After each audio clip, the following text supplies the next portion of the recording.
صدري بيسرى. الحمد لله رب العالمين. اللهم صل وسلم على سيدنا مولانا محمد وآله وصحبه ومن والاه. Assalamu alaikum wa rahmatullahi ta'ala wa barakatuh. Acquiring knowledge of the deen is a very crucial aspect in Islam. It is the cornerstone in the life of any Muslim. And this takes on an even bigger significance today as we see individuals or even the youth drifting away from a desire to learn about their deen. The Prophet ﷺ tells us in a hadith, "Man yuridillahu bihi khayran yufaqqihu fid din." When Allah desires good for someone, He gives him an understanding of the deen. So this shows us that one of the keys of goodness with Allah subhanahu wa ta'ala is knowledge. And Allah subhanahu wa ta'ala commands the Prophet ﷺ in the Quran, and whenever the Prophet or whatever Allah subhanahu wa ta'ala commands to his beloved, that is beloved to Allah Himself. Allah subhanahu wa ta'ala says, وَقُلْ رَبِّي زِدْنِي إِلْمًا. Say, O Muhammad, Rabbi zidni ilma. O my Lord, increase me in knowledge.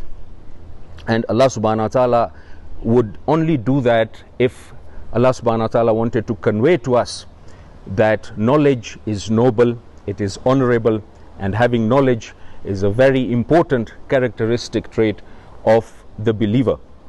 And it is said that Sayyidina Abdullah ibn Mas'ud radiyallahu anhu, whenever he read this verse or whenever he heard this verse being recited, he would pray, Rabbi zidni ilman wa yaqina. O my Lord, increase me in knowledge and in certitude. So this is something that we should instill within our lives. We should engage ourselves in classes of deen. We should look for gatherings of knowledge from which we can benefit and from which we can attain this lofty ideal. It is said that once Sayyidina Abu Huraira radiyallahu anhu went to the marketplace and he stood there addressing the people. He said, "O people, what are you doing here when the inheritance of the Prophet sallallahu alaihi wasallam is being distributed in his masjid? Why aren't you going and getting your share?" So people normally associate inheritance with wealth, and the people rushed towards the Prophet's mosque sallallahu alaihi wasallam, and when they came back they said, "Oh Abu Huraira, we did not see the distribution of any inheritance." So Abu Huraira radiyallahu anhu said, "What did you see?" They said, "We saw people engaged in salah, people reading the Quran, people revising matters of halal and haram that impact them in their daily lives." So Sayyidina Abu Huraira radiyallahu anhu said, "Wayhakum, woe unto you. That is the inheritance of the Prophet sallallahu alaihi wasallam which you should be taking from."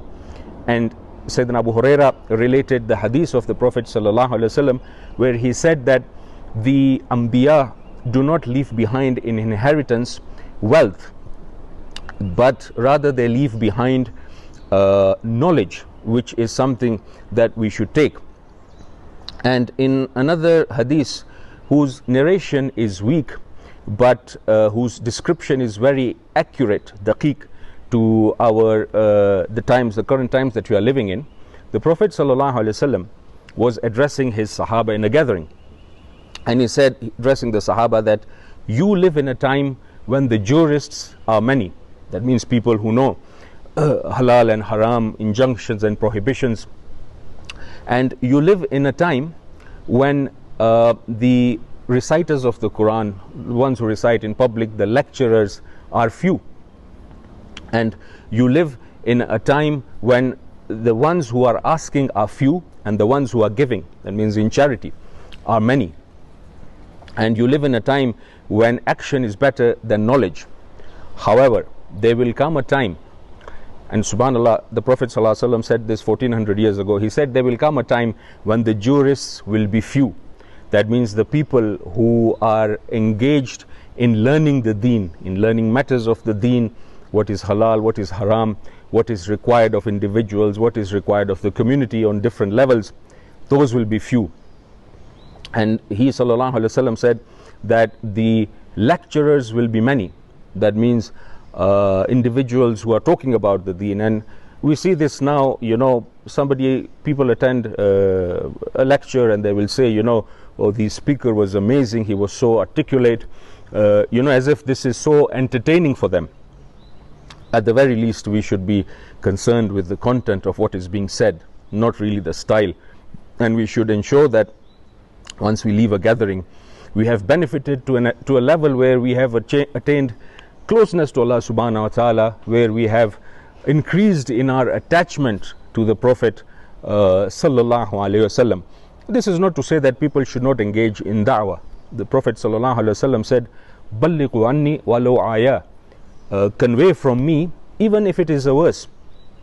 But where students of ilm are concerned, they should be focusing on their studies, not thinking or not having the attention that we want to become celebrities, well-known individuals through our speeches. Inshallah, this will come. And the Prophet ﷺ also told his Sahaba that a time will come when the people who are asking will be more than the people who are giving in charity. And subhanAllah, we see this today. Muslim organizations are really struggling for funds. There are many appeals that are sent out. There is some sort of an apathy amongst the Muslims in giving. You find scholars also in need of funds who are really facing difficult times. And the Prophet ﷺ said that in that time knowledge would be better than action. If you have an individual who is very scrupulous, very particular about his worship, prays, he stands up for Qiyamul Layl, engages in fasting. For example, let us say that he is a tajir, he is a businessman. Now if he does not learn or if he does not know about what is halal and haram as far as his business is concerned, you can see that his wealth or his earnings will be corrupted by riba, and this will affect his life. This will even affect his ibadah. So these are things that are crucial for us to undertake. Imam Hassan al-Basri radhiyallahu anhu, the famous Tabi, the generation that came after the companions, said that if knowledge were to take a form, it would be more splendid than the sun, it would be more splendid than the moon, it would be more splendid than the stars, it would be more splendid than the sky. There is nothing that we can worship Allah subhanahu wa ta'ala with better than knowledge of Him. So the objective should be that we should engage in classes of learning. The scholars of Sham say that we should aim to attend at least one gathering of dhikr in a week and one gathering of knowledge. And inshallah, then we can increase as we go along. If we can do this once a week, then we can increase it to 2 days, to 3 days going forward. And in conclusion, a da'i, caller to Allah, a murabbi, an arif billah, a knower of Allah, an alim who is present with us. May Allah preserve him and may we continue to benefit from him. As a young man, as a student, got married. The following morning, following his nikah at night, he was praying Fajr in Jama'ah, and he stayed after Fajr to attend the class of knowledge, to attend the dars that was going on, to the extent that his teacher, his sheikh, noticed him in the gathering, and he said, what are you doing here? You should be with your wife. You just got married last night. You can skip this class and go and be with your wife. This is the attachment to knowledge that we look for.